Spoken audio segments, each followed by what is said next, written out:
Maintenant...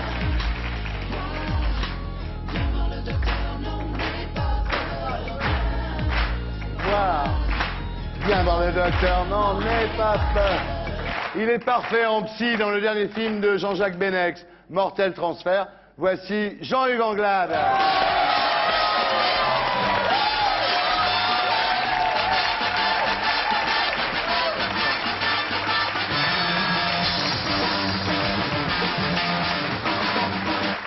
Jean-Hugues Anglade, bonsoir. Alors, Bonsoir. je m'adresse d'abord à toutes les filles qui me disent toujours dans cette émission, il y a des super gonzesses, il n'y a jamais de beau mec. Alors, je vous signale qu'il y a eu Samuel Le Bihan, il y a Jean-Hugues Anglade. Balladur. Balladur, oui. Comment ça va? Très bien, merci. Déjà un malaise. Il y a déjà un malaise. À peine il arrive, il y a déjà un malaise.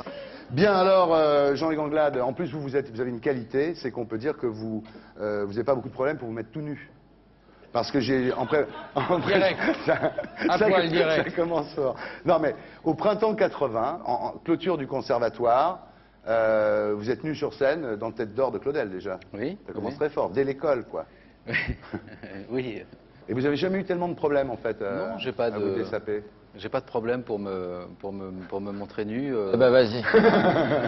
Là, il se dit, attends, est-ce qu'ils vont me demander le... Pas tout de suite, à la fin de l'émission.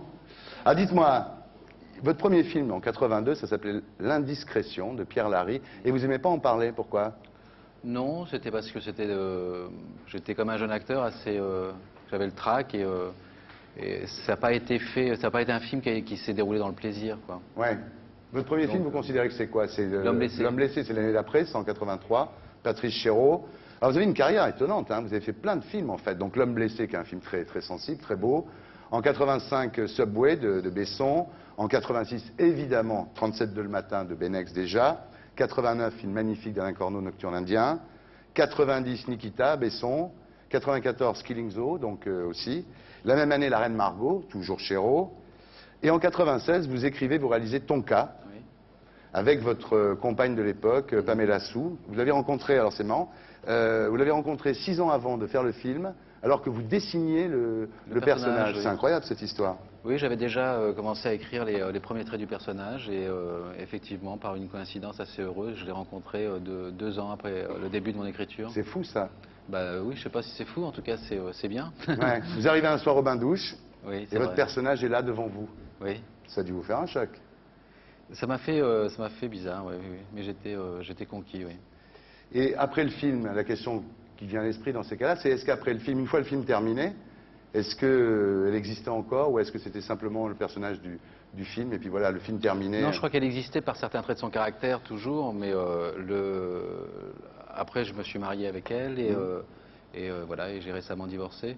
Donc Pour un mec qui n'aime pas parler de sa vie privée, ça il doit être n'y avait horrible pas pour vous. forcément. Eh ben oui, voilà, c'est tout. Ça a fini. été la fin d'une belle aventure, oui. Et De Niro l'avait dragué à Cannes en 94, je me souviens. Ça vous Oui, avez bien enfin, énervé. Ça. j'étais le dernier au courant d'ailleurs, Ouais. parce que c'était à l'époque de la Reine Margot. Ouais. Mais je m'en suis pas vraiment rendu compte et je crois en plus que les journaux à scandale ou les journaux assez faciles ont un peu quand même amplifié la Oui, chose. il s'est rien passé, rassurez-nous. Non, je ne crois pas. Bon, ouf. Bien, alors maintenant il y a effectivement... C'est comment on fait? Ma fille, Laurent. Pour Jean-Hugues, je le fais parce que je l'aime bien. Ouais. Vas-y. Alors, Mortel Transfert, donc de Benex, avec Hélène de Fougerolles, Yves Régnier, formidable dans le film, Robert Hirsch, Catherine Mouchet et Denis Podalides, qui fait l'inspecteur de police.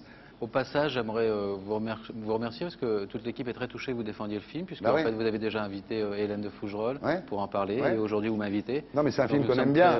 Très content que vous C'est le pas un défendiez. film facile, parce que La c'est semaine vrai que... prochaine, il y a l'ingé son. Ça serait bien qu'il y ait un ingénieur du son ici. C'est génial. Et Volontiers. c'est d'autant mieux qu'en fait, bon, un film c'est pas comme l'audimat, hein, Ouais.